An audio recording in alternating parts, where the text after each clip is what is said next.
सही, खालिद साहब साथ रहिएगा। ईसा नकवी साहब ने हमें ज्वाइन किया है। ईसा साहब, सुन्नी इत्तेहाद काउंसिल को मखसूस नशिस्तें नहीं दी जाएंगी, आप किस तरह से देख रहे हैं इलेक्शन कमीशन के इस फैसले को?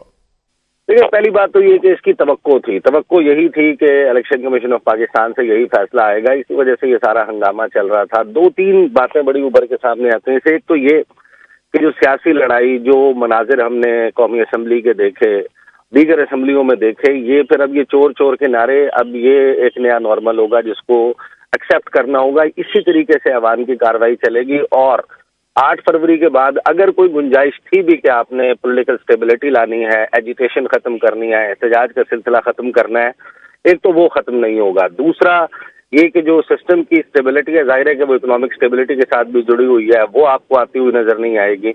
फिर ये बाकायदा जिसे कहते हैं कि कुछ बातों की निशानदेही तो खालिद जमील साहब ने की, लेकिन पाकिस्तान में जो खवातीन की मखसूस नशिस्तें दी जाती हैं, वो उसके पीछे कुछ बुनियादी लॉजिक्स मौजूद हैं कि पाकिस्तान में खवातीन को, जो निस्फ आबादी बनती है पाकिस्तान की, उनको तनासुब के एतबार से नुमाइंदगी दी जाए।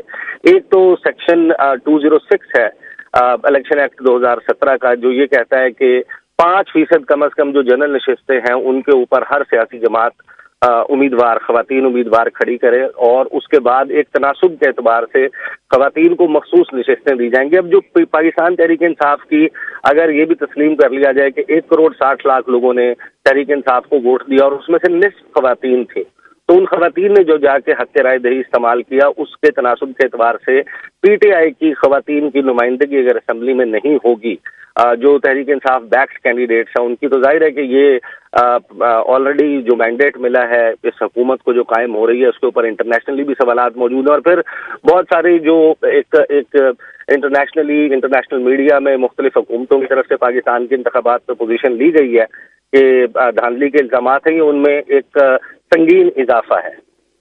सही। अच्छा ईसा साहब,